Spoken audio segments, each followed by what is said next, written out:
Y una persona muy vinculada a todo el tema de derechos humanos, obviamente, además en lo que hace a los hallazgos de crímenes de la dictadura, también él fue protagonista por lo que fue el hallazgo de restos de sus padres, en fin, una persona muy conocida a quien ya le damos la bienvenida y es un gusto tener aquí en Poder Ciudadano. Bienvenido, Javier. ¿Qué tal? Buen día, un gusto estar ahí en Emisora Azul, en este Poder Ciudadano con ustedes. Bueno, ejerciendo el Poder Ciudadano, también te vamos a incluir hoy algunas preguntas de oyentes que van a estar o que han ido dejando mensajes grabados. Así que va a ser un gusto con mucho gusto compartir esta entrevista contigo y además con nuestra audiencia. Bueno, ¿en qué momento se encuentra, y ya arrancando con la entrevista, en qué momento se encuentra hoy la fuerza política con una distancia de un año y pico, un año y medio, un poquito más a la nueva elección y con todo lo que ha cambiado en estos últimos 6 meses para todos los partidos y para todos los políticos en lo que hace esa percepción de cómo está mirando la población a los candidatos, está mirando la población a los políticos, a sus representantes, desde no permitirles o reclamarles no gente familiar en el poder, lo que significan los gastos, en fin. ¿Cómo está la fuerza política del Frente Amplio con todos estos condicionantes? Eso es propiamente el Poder Ciudadano, ¿no? Es notorio que hay una mirada puesta más de cerca sobre la actuación de los partidos políticos y de los actores políticos en general, que yo creo que es una buena cosa, ¿no? Que justamente hace y exige al sistema político mayor transparencia, mayor capacidad de comunicación. Creo que eso es muy bueno. ¿Y cómo afecta precisamente a la fuerza política que además tiene al gobierno? Es decir, son cosas distintas. Tú sos presidente del Frente Amplio, el Frente Amplio es la fuerza política, pero el gobierno además, si bien el presidente es de todos, es del Frente Amplio. ¿Y cómo los afecta en esa interrelación? Lo desafía, ¿no? Y yo creo que está bien. En todo caso, esta es una de las banderas históricas y fundacionales del Frente Amplio, que es el de la transparencia, el de la ética. Creo que es un tema fundamental y creo que en realidad la desafía al frente, pero lo pone en su lugar, como pone todo el sistema político. A mí lo que me preocupa es si eso deriva en situaciones de antipolítica. Pero yo creo que es muy bueno, sinceramente lo creo. ¿Qué son situaciones de antipolítica? Claro, voy justamente a eso. Yo creo que es efectivamente muy bueno que los partidos políticos y los actores políticos tengan que rendir cuentas de lo que hacen, ser absolutamente transparentes en su gestión.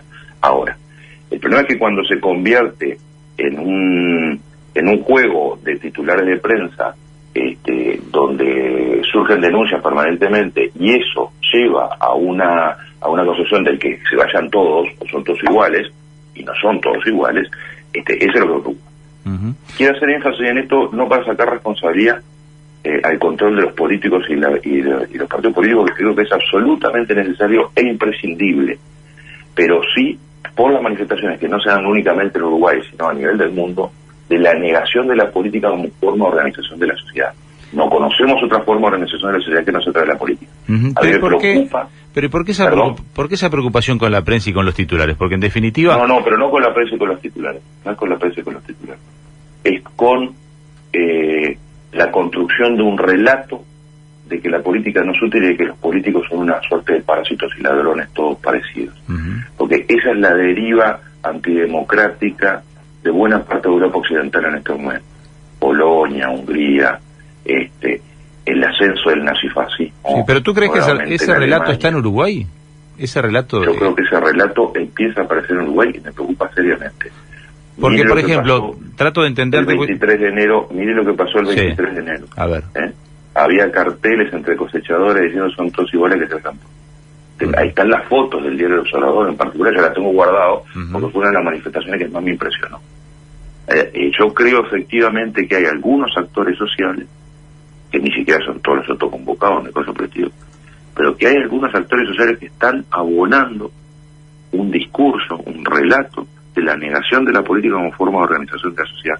Y eso es absolutamente preocupante porque eso agudiza la crisis de la democracia, de la gobernanza de la democracia representativa, que es un tema que está en discusión hoy en el mundo realmente. Sí, yo entiendo, uno puede ser duro con eso y en realidad debería serlo porque el mejor sistema sin duda es la democracia, hay que defenderlo entre todos. Lo que pasa es que también, ¿qué tan duros son ustedes con los que le hacen daño a la democracia? Y la democracia también se le hace daño con políticos que usan mal las tarjetas, con políticos que toman decisiones que uno se pregunta, ¿y cómo puede ser que alguien que tiene 30 años en un banco le dé una bala a alguien que no correspondía, o gastó plata particular, o invirtió, prometió que iba a gastar 100 millones y gastó 300? Es decir, ¿qué tanto le pegan a ustedes? Yo estoy totalmente de acuerdo totalmente en ese punto. Creo que la confianza en la política exige, las confianzas se ganan, y se ganan con actos. Y todo acto que corrompa la función de interés público que tiene que cumplir la política es un acto contra la política y en consecuencia es un acto también absolutamente dañino para la política. No tengo la menor duda. Yo creo que los partidos y los actores políticos tienen que dar el ejemplo, no hay la menor duda. Creo que hay que ser absolutamente duro, hay que ser absolutamente intransigente con cualquier manifestación antiética de la gestión de la política. No tengo la menor duda. En ese aspecto, como cualquier función pública, ¿no? En ese aspecto, y acá te saco del país, pero no te saco del país, porque es opiniones que han tenido ustedes. En este marco de ser duro con los políticos, yo no entiendo muy bien el concepto de la defensa a ultranza de Lula. Sí puedo entender el concepto del país que plantea el PT, porque es un país, o sea, ahí sí hay una decisión de políticas de país, pero esta defensa a ultranza de Lula por parte de sectores de izquierda, incluso dudando, o sea, no la versión oficial, que lo que dijo Cancillería es, bueno, es un país de justicia, no nos metemos, pero ¿no te parece que afecta también la credibilidad este apoyo a una persona? Lo que pasa es que el episodio de la privación de libertad de Lula realmente es un escándalo, realmente es un escándalo. Y no lo digo yo, lo dice el New York Times, que creo que no es de izquierda. Me da la sensación de que no es precisamente un medio de izquierda o un medio obsecuente con la izquierda o cosa por el estilo. Lo dice el Diario del País de Madrid. O sea, realmente no hay elementos en el procesamiento de Lula, en el caso del tríplice de Guarujá, no resiste un minuto la inexistencia de duda razonable. Es una barbaridad. El departamento no está a nombre de Lula, nunca estuvo a nombre de Lula. Lula rechazó comprarlo cuando se hizo todo este proceso. Sí, realmente pero Javier, es insostenible. Javier, eso lo sostuvo un juez de Curitiba, un juez de primera instancia de Curitiba, el juez Moro, ¿sí? Sobre la base de el testimonio del presidente de Odebrecht, que por supuesto estaba preso por corrupto, y le dan lo que se llama la delación premiada, o sea, para bajar su condena, tira este varón. El juez Moro se sube al tribunal de Porto Alegre y lo ratifica, y los tres jueces de Porto Alegre, o casualidad, se ponen de acuerdo exactamente en aumentar la pena, exactamente hasta en el mínimo día, de tal forma de que ese fuera el límite. No, en este caso, francamente, es indefendible la posición de estos dos tribunales. Claro. Javier, puedo entender que la situación de Brasil es caótica, pero lo que yo me refiero es... pero yo estoy hablando del caso concreto. Pero y el entorno de ese Brasil con 60 políticos del mismo partido presos, es decir, ¿amerita, el entorno amerita salir a defender a Lula? No, pero perdón, vamos a separarlo hasta. Yo voy a decir que Lula, la privación de la libertad de Lula es absolutamente legítima. Ahora, no voy a sostener simultáneamente de ninguna manera que el PT no incursionó en ilícitos que son indefendibles absolutamente, que entró en la corrupción y que no hay forma de justificarlo. Porque es cierto que el mensalón, que fue el inicio de este proceso, ¿sí?, está dentro de lo que son las reglas políticas habituales de Brasil. Bueno, pero son reglas políticas insostenibles. La compra de votos no es defendible de ninguna manera. La corrupción, el aceptar dinero negro de los privados, que también son corruptos, porque también acá no solo los políticos, por decirlo en términos cotidianos, sino también los privados también son corruptos, porque también se corrompieron al poder. Pero de ninguna manera voy a defender las políticas antiéticas que llevó a la debacle del Partido de los Trabajadores. Me duele en el alma, pero es indefendible, absolutamente indefendible. ¿Y qué tanto daño le hace esto? A la prisión de Lula, ¿no? Son cosas distintas. Sí, no quedó claro lo que decía. ¿Qué tanto daño le hace esto? O sea, las actitudes del Brasil, lo que es Maduro. No te pregunté la definición sobre Maduro en Venezuela, es decir, yo no sé qué posición estás tomando tú, el Frente Amplio, con respecto a Maduro, porque un legislativo desplazado por una constituyente, es decir, las firmas aquellas que se levantaron para... Yo creo que está seriamente cuestionada la deriva democrática de Venezuela, donde hay ausencia de independencia de poderes, donde una fiscal es desplazada por sus opiniones. Francamente creo que hay una deriva antidemocrática cuestionable realmente. ¿Y cómo se vincula eso a las izquierdas de América? Porque así como hubo un crecimiento de las izquierdas de América, que todo era favorecía o ayudaba, ahora hay como un retroceso fuerte. ¿Cómo lo ven ustedes desde la fuerza política? Le afecta, ¿no? Sin duda le afecta justamente por las generalizaciones. Como no se distingue entre la situación, no se distingue habitualmente, ¿no? En términos generales, entre la situación de la privación ilegítima de libertad de Lula a partir de un juicio que es francamente insostenible, no se distingue con la situación de corrupción de un partido o de un sistema político en general, sin duda le afecta. Y gobiernos que se llaman de izquierda, pero que se corrompen, realmente afectan a la imagen de izquierda. Yo no tengo duda. Y en consecuencia yo creo que hay que, primero, lo primero que hay que hacer es corregir en casa, ¿no? O sea, no aceptar desvíos éticos en conductas. Ninguno está libre, ¿no? Nadie está libre de eso. Pero en todo caso sí reaccionar cuando se producen, que creo que es lo que viene haciendo el Frente. A diferencia, creo yo, permítame darle un palito a algún otro, ¿no? La situación de Vacuno parece ser la situación más legítima de defensa de la política, o la asunción como natural de García Pinto de que sacaba dinero del Banco República para financiar al Partido Nacional. Lo que no se puede es aceptar eso como naturalización. Bueno, está bien, esto es así, siempre es inaceptable. Tenemos preguntas de la gente, vamos a irme echando lo que nos han dejado grabado, así que vamos con la primera pregunta. Aprovechando que hoy van a entrevistar a Javier Miranda, estaría bueno que le preguntaran, porque no me acuerdo ahora si fue en enero o en febrero, el Frente Amplio y él personalmente anunciaron con bombos y platillos toda la bonanza que había hecho el Frente Amplio. Camino por las calles de Montevideo, cada vez veo más gente durmiendo en la calle y el desempleo se ha subido a cifras impresionantes, ¿no? Se calcula 14, 15 mil personas sin empleo. Tal vez algunos de los que duermen en la calle se quedaron sin empleo. El gobierno tiene la obligación de generar empleo. A ver qué opina Miranda sobre eso. Bueno, ¿escuchaste bien la pregunta? Sí. ¿Hola? Sí. No, la pregunta por un tema de audio nuestro, mirá que te estaba consultando por el tema de retorno. No, está claro. Bueno, hay un tema de cómo se plantean las preguntas, ¿no? Yo, desde luego, estoy dispuesto al diálogo y a conversar con todo el mundo, no a la provocación. ¿Tenemos un problema de desempleo en el país? Sí, tenemos un problema de desempleo en el país. A mí me resulta muy fácil decir que tenemos la situación de menor desempleo históricamente en el país, justamente por las políticas que llevó adelante el Frente Amplio en materia de empleo y de desarrollo productivo del país. Eso sería muy fácil, lo que pasa que hay un montón de gente que cuando asumió el Frente Amplio estaba recién terminando la escuela, entonces seguramente le resulta muy antipático, por lo menos no relevante, la comparación con lo que sucedía antes. Ahora, sepan que lo que sucedía antes era que la situación de desempleo era mucho más escandalosa. ¿Hay un problema de empleo? Sí, hay un problema de empleo. La razón del problema de empleo es múltiple. Hay una razón de inversión, de falta de retracción de la inversión, y hay algunos factores que tienen que ver con el cambio de la modalidad del mundo del trabajo, radicalmente. Y este es un tema al que hay que prestarle muchísima atención, que es cómo está cambiando el trabajo, cuál es el trabajo del futuro y cuál es el futuro del trabajo. Es uno de los principales desafíos. Acabo de estar en Alemania y esto yo creo que es una de las principales preocupaciones que tenemos que prestar atención de cómo va a ir el mercado de trabajo. Javier, hace tiempo que no hablábamos simultáneamente planteaba el tema de la situación de la gente en la calle.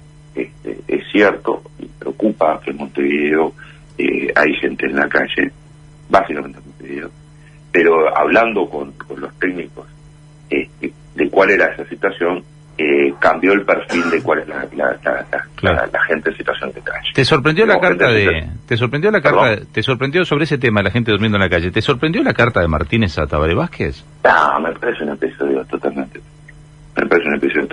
Pero como presidente, que te obliga a ser articulador dentro de la fuerza política, más allá de que uno es intendente, el otro presidente, son autoridades electas y pueden hacer lo que quieran, pero forman parte de una misma fuerza. ¿Qué hacen? ¿Se llaman por teléfono? Después le dicen, escuchame, Daniel, ¿qué se hace en estos casos como presidente del Frente Amplio? Yo no hice nada. Me parecía que no daba para mucho.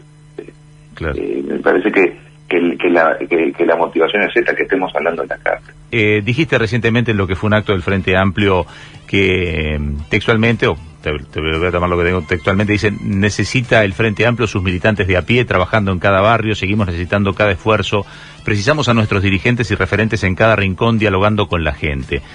Este mensaje que diste, ¿qué significado tenía finalmente? Es decir, la elección pasada creo que Topolansky tuvo una de las frases inteligentes, que fue: el susto despertó al mamado, porque la verdad que las encuestas uno no sabe si creerles o no creerles, pero bueno, las encuestas daban mal. No, hay que creerles. Hay que creerles. Hay que creerles, pues es lo único estudio científico de opinión pública que tenemos. Claro. Se podrán errar, pero claro, es lo único serio que tenemos más allá del olfato. Claro. Y en este camino vos vas también con una sensación, ¿no? Estás palpando algo ¿qué se requería cuando diste este mensaje? ¿Por qué este mensaje? Hay que ver el marco en el que se da, ¿no? Que es un acto del Frente, de festejo, y muy dirigido a la militancia del Frente.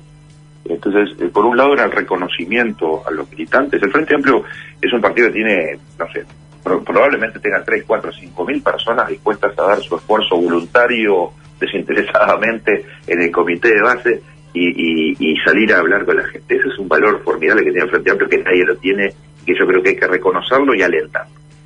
Pero sí me preocupa que los dirigentes nacionales, y ese fue otra parte del mensaje, que los dirigentes nacionales salgan a trabajar con la gente, que los vean cerca de la gente, que salgan a trabajar en todo el país a conversar con la gente. Me parece que es un desafío fundamental que tiene el Frente, y esa fue la apelación. Era sobre todo una invitación a los referentes del Frente, a las caras visibles del Frente, a salir a hablar en nombre del Frente Amplio en todos los territorios. Me parece que es un tema central para nosotros. ¿Cuándo, como fuerza política, el Frente Amplio empieza a dirimir quiénes son sus candidatos, cómo va a terminar eligiendo ese candidato? Obviamente que hay una reglamentación nacional que obliga a las elecciones internas, pero muchas veces el Frente Amplio llega con acuerdos, es decir, y además pasa por su propia interna para habilitar o no las candidaturas. ¿Cuándo y cómo con las candidaturas? A ver, formalmente tenemos la elección de junio del 19, que es la elección interna simultánea de todos los partidos. El Frente Amplio, el 1 de diciembre, tiene un Congreso Nacional donde, además de aprobar el programa que le va a proponer a la ciudadanía, programa que venimos trabajando, y eso me gustaría hablar en este momento, habilita las candidaturas. O sea que al 1 de diciembre tendrían que estar todas las precandidaturas ya propuestas. Esas ya son... fuera de eso no hay ninguna reglamentación. Ahora, propuestas, no es que ahí las aprueban, es propuestas y aprobadas ya. El 1 de diciembre ¿se proponen o ya se aprueban las candidaturas? No, se aprueban, se habilitan las candidaturas. Perfecto. Se habilitan las candidaturas que van a competir en junio del año siguiente. La otra vez pasó con las candidaturas, y ya vamos al tema de lo que me querías contar del Frente Amplio. La otra vez pasó con las candidaturas, que claro, fueron a buscar a Tabaré Vázquez y casi que invalidó el resto de... Hubo otras candidaturas y obviamente la de Constanza fue la más fuerte quizás pero me refiero que casi como que era la figura del Frente Amplio. Sin un Mujica participando, si es que no participa, porque en definitiva lo ha dicho tantas veces que uno supone que Mujica no participa. ¿Es una elección distinta para el Frente Amplio porque llega o podría llegar con varios candidatos parejos? Sí, porque uno ve a Martínez, ve a Orsi si fueran candidatos, yo no sé si ustedes los ven como candidatos, pero ¿es distinta esta? Yo creo que sí. Yo creo que sí, justamente yo creo que estamos asistiendo a un momento de la política en el Uruguay y en especial en el Frente Amplio sumamente interesante, que tiene que ver con el recambio de generación, con la emergencia de nuevas figuras, y además en un momento luego de 15 años de gobierno nacional, donde se ha producido, creo yo francamente, una enorme transformación en el país, una enorme transformación para bien. Este Uruguay del 2018 es totalmente distinto al del 2005, y yo creo que es mucho mejor, que tiene dificultades, no voy a decir que no está todo bien, pero mucho mejor que teníamos, pero exige del Frente un cambio cualitativo, o sea, tiene que salir a desafiar nuevas propuestas, ya no solo, que seguramente haya que hacerlo, pero ya no solo profundizar lo que se viene haciendo, sino dar un salto cualitativo. Yo lo decía también en la intervención del 5 de abril, me parece que estamos a las puertas de un cambio bien interesante, y que es el Frente el único que lo puede conducir, y que en ese sentido las candidaturas también reflejan eso, van a reflejar eso, que es un cambio de generación. El Frente Amplio ha trabajado mucho en lo que es política de género. ¿Está obligado a tener una vicepresidenta o una candidata a vicepresidenta? O una presidenta. Bueno, sí, yo te he excluido, hice la actitud machista porque no sé si... Pero bueno, ¿o una presidenta? No está obligado. Pero yo creo que la sociedad lo exige. Yo creo que hoy el tema de la igualdad de género es un tema ineludible en la política. por suerte, felizmente. Yo creo que una de las cosas que ha cambiado radicalmente en este país es eso, es la postergación de la mujer en los cargos de conducción de la sociedad. Ya es una situación insostenible, es una violación a la igualdad que no es aceptable. Entonces creo, francamente, como altamente probable que la fórmula tenga la certeza. Claro, por lo menos. El candidato sale de la elección interna, o sea que ahí sí es ya directamente la gente opinando. Claro, Claro, la vicepresidencia ya. La vicepresidencia ya es una designación presidencial. Vamos con son acuerdos que tienen que ver con las lógicas del funcionamiento. Bueno, pero esto es una de las buenas cosas que está pasando también en la sociedad. Por eso digo, está cambiando. La sociedad está cambiando y eso es una buena cosa, hay que prestarle atención. Hay que acompañar ese proceso. Vamos a escuchar a otro oyente, a ver qué te querían preguntar. Yo le preguntaría a Miranda qué están esperando para sancionar al señor Sendik. Yo como Frente Amplista le manifiesto que no sé si no se dan cuenta que está en juego el próximo gobierno de Frente Amplio si no tomamos determinaciones con la gente que realmente se descarrió de las ideas del Frente Amplio, del general Sereni, de tantos compañeros. Por favor, Miranda, tomemos cartas en el asunto y que nuestro partido político sea el de antes. Bueno, si tenías una pregunta directa, ¿qué...? Sí, una opinión y una opinión muy legítima y entiendo que es una opinión absolutamente válida, ¿no? Yo creo que en el proceso que llevamos adelante el año pasado en el Frente Amplio en relación a la situación de las tarjetas corporativas del vicepresidente, creo que fue el proceso que tenía que llevar adelante. El Tribunal de Conducta Política actuó, hizo un dictamen, que yo creo que es un dictamen lo respaldo totalmente porque es lo que corresponde, además, que respaldar al Tribunal de Conducta Política. Es un dictamen serio, un dictamen fundado, y que concluyó como concluyó, y eso motivó la renuncia de Sendik a la vicepresidencia. ¿Se puede prever un castigo más severo? Les reclaman capaz que, y en esta pregunta me parece que el reclamo está en que como renunció, lo que se había hablado que iba a haber sanciones quedó en la nada. Y se dijo que capaz que más adelante se aplicaban las sanciones. Está bien, yo puedo entender eso es un resorte del plenario nacional, entiendo que es una decisión política, pero, insisto, hay sanción más severa que renunciar a la vicepresidencia de la República, solo renunciar a la presidencia de la República. Creo que el resultado procurado, porque ¿cuál es la razón de los tribunales de disciplina? Es investigar una conducta, aclarar cuál es esa conducta y en caso de que esa responsabilidad se sanciona. Bueno, eso fue efectivamente lo que se hizo porque, insisto, mayor sanción que la renuncia a la vicepresidencia no se me ocurre.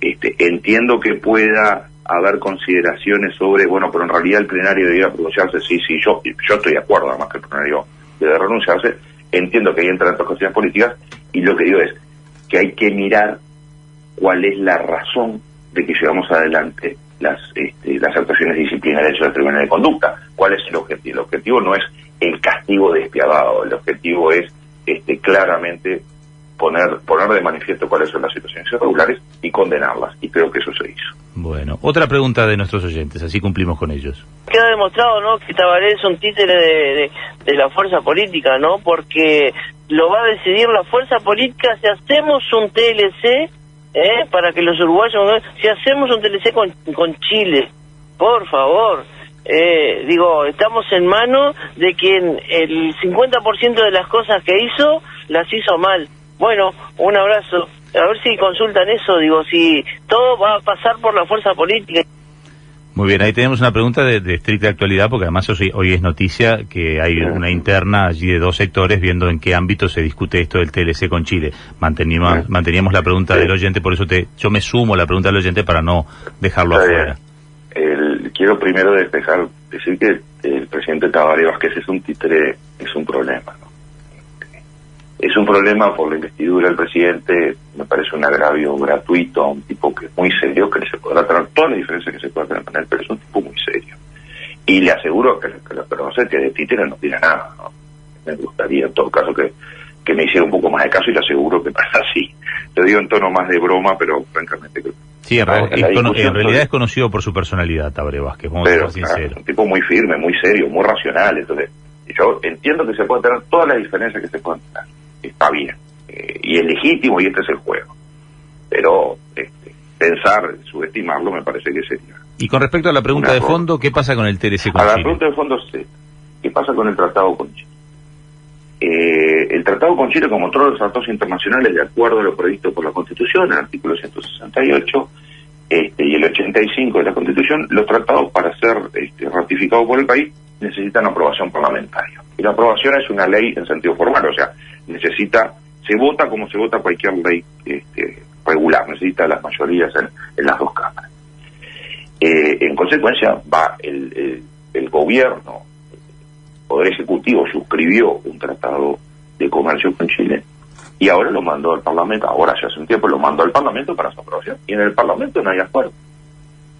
Incluso entre los propios legisladores del Frente Amplio hay distintos puntos de vista, y bueno, luego hay que resolver los desacuerdos.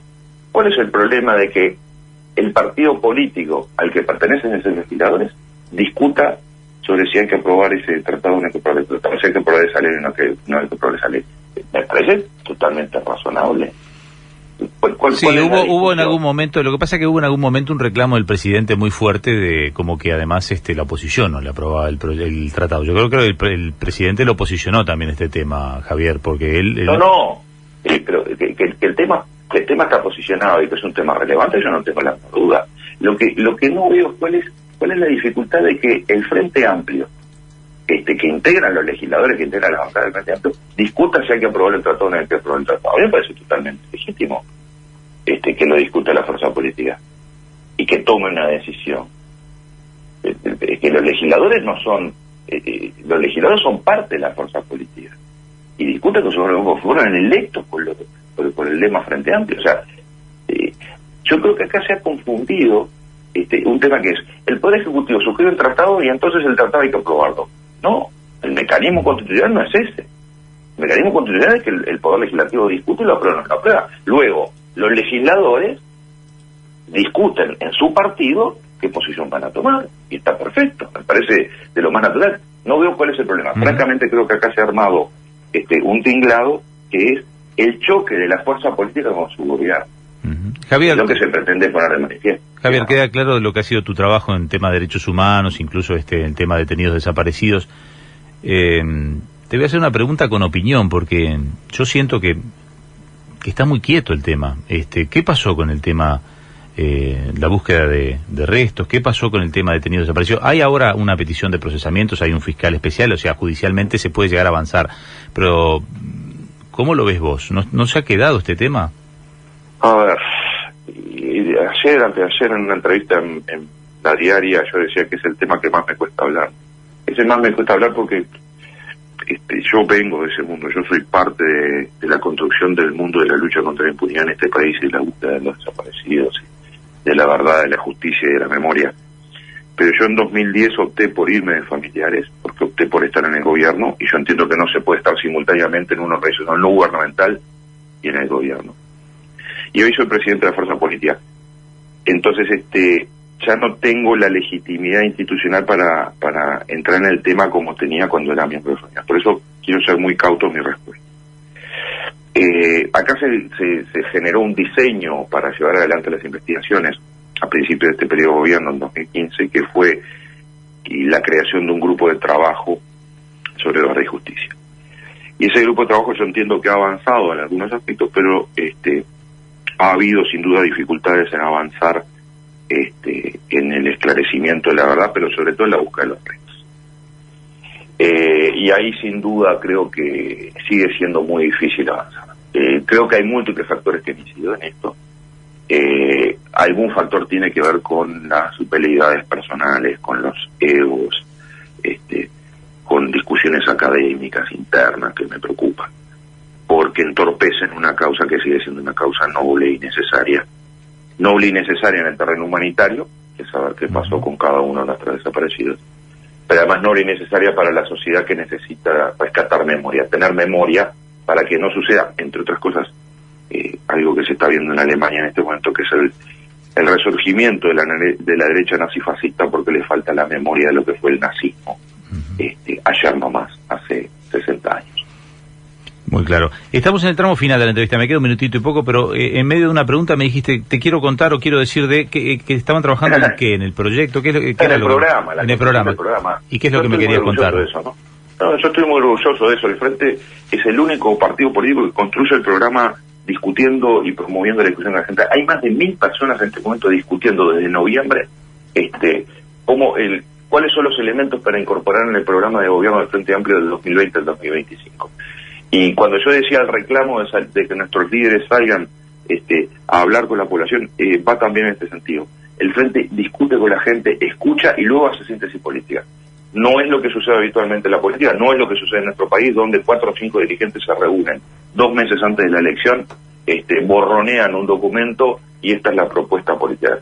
Yo aliento a la discusión programática en el Frente Amplio porque además es la que va a permitir eso que te decía hoy más temprano, que yo creo que estamos en la antesala de un proceso de cambio cualitativo interesantísimo que tiene que ver además con la participación de la gente en la construcción de la política y el programa de la política que queremos llevar adelante. Gracias por hoy, Javier. Una pregunta final nada más para enganchar con lo que se viene después de la pausa. ¿De qué cuadro sos?